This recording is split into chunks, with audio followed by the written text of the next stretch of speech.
Hello friend, तो जितने भी बच्चे अभी भी 10वीं गणित 2025 का पेपर दे कर आए हैं और उनका कोड है 822 BY का कोड है प्यारे बच्चों। तो इस पेपर को आप सभी लोग मिला लीजिए। जी प्यारे बच्चों, इस पेपर को आप सभी लोग मिला लीजिए कि आपका 20 ऑब्जेक्टिव में से, जी प्यारे बच्चों, 20 ऑब्जेक्टिव में से कितने ऑब्जेक्टिव प्रश्न सही है, इसको मिला लीजिएगा और बताइएगा कि 20 ऑब्जेक्टिव में से इतने ऑब्जेक्टिव सही है। तो आइए देख लेते हैं पहले क्वेश्चन को। तो यहाँ पर देखिए खंड आ है, यहाँ पर बहुविकल्पीय प्रश्न पहला दिया, किसी बहुपद f(x) के लिए y बराबर f(x) का ग्राफ दिया है। ग्राफ में f(x) के शून्यकों की संख्या होगी।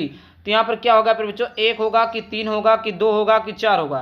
तो यहाँ पर क्या होगा प्यारे बच्चों, तो यहाँ पर जो हो जाएगा वो आपका 3 होगा। क्या होगा प्यारे बच्चों, 3 होगा। आगे बात करते हैं, दूसरा है 156 का आभाज्य गुणनखंड होता है। प्यारे बच्चों 156 का आभाज्य गुणनखंड क्या होता है प्यारे बच्चों, तो यहाँ पर देखिए 2 गुणे 2 दूनी 4, 4 तियाँ 12, 12 गुणे 13 बराबर 156, इन 2 का वर्ग प्लस 3 गुणे 3 गुणे 13, यानी पहला ऑप्शन सही हो जाएगा। आगे बात करते हैं, तीसरे नंबर का ऑप्शन है कि संख्याओं 175 तथा 191 का एचसीएफ होगा। क्या होगा बच्चों, 5 होगा कि 7 होगा कि 9 होगा कि 25 होगा। तो यहाँ पर देखिए बच्चों, इसका जो सही ऑप्शन हो जाएगा वो हो जाएगा 7 होगा। क्या होगा, 7 होगा। आगे बात करते हैं, चौथे नंबर का प्रश्न है यहाँ पर, निम्नलिखित संख्याओं में कौन सी संख्या एक परिमेय संख्या होगी।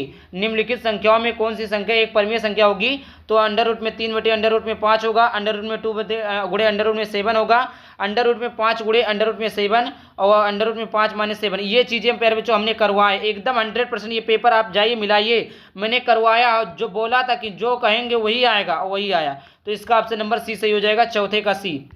आगे बात करते हैं फिर बच्चों, पांचवें नंबर का यहाँ पर प्रश्न है कि रेखिक समीकरण 2x प्लस y बराबर 5 युग्म 3x प्लस 2y बराबर 8 के युग्म का हल होगा। क्या होगा फिर बच्चों, यहाँ पर देखिए अद्वितीय हल होगा कि 2 होगा कि अपरिमित रूप से अनेक होंगे कि इनमें से कोई नहीं होगा, इसमें से कौन सा आपसा सही होगा।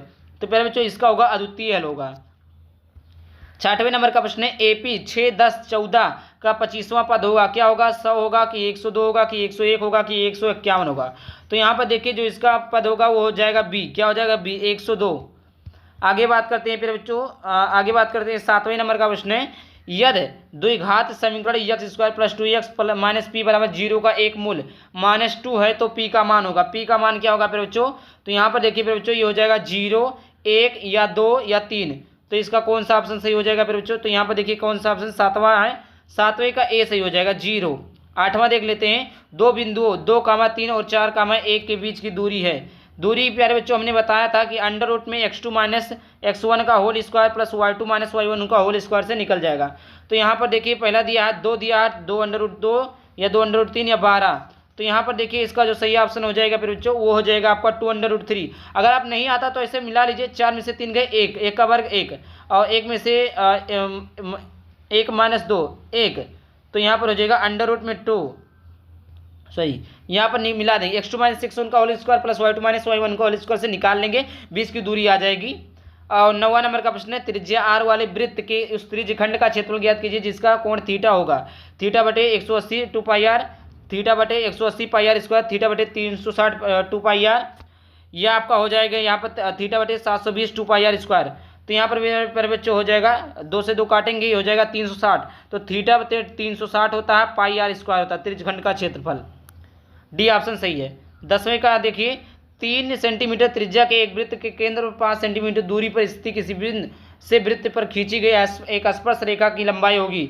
3 सेंटीमीटर होगा, 4 सेंटीमीटर होगा, 5 सेंटीमीटर होगा, 6 सेंटीमीटर होगा।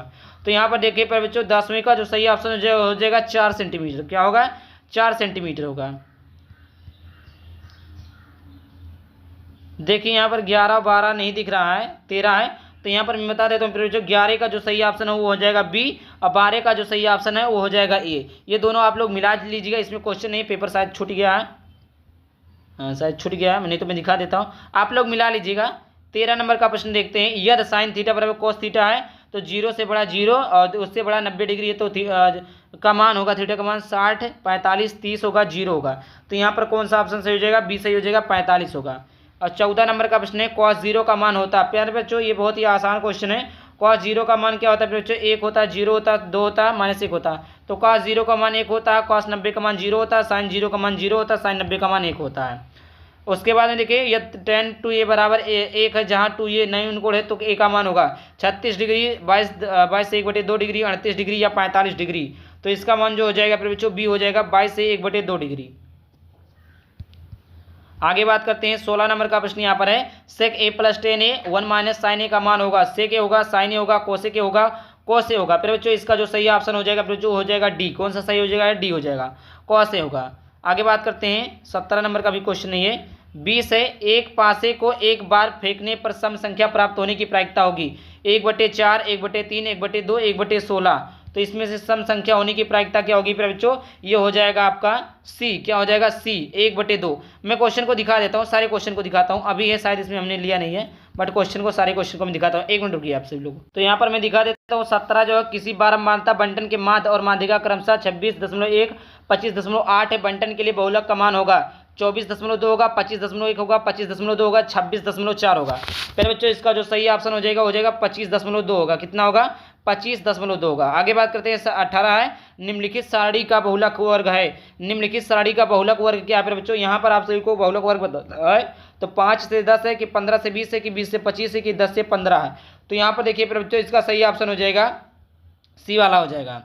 19 नंबर का प्रश्न है कि किसी आयताकार खेत का क्षेत्रफल 30 मीटर स्क्वायर है यदि उसकी लंबाई उसकी चौड़ाई x से 1 मीटर अधिक हो तो उन्हें ज्ञात करने के लिए द्विघात समीकरण होगा x square plus x plus 30 होगा x square minus x plus 30 होगा x square plus x minus 30 होगा x square minus x minus 30 होगा। तो इसका सही ऑप्शन हो जाएगा सी x square plus x minus 30 होगा। पहले बच्चों थोड़ा इधर उधर हो गया क्वेश्चन तो आप लोग मिला लीजिएगा। सारे क्वेश्चन को मैंने बता दिया है। ठीक, आई होप वीडियो पसंद वीडियो को लाइक करके चैनल को सब्सक्राइब कर देना। जय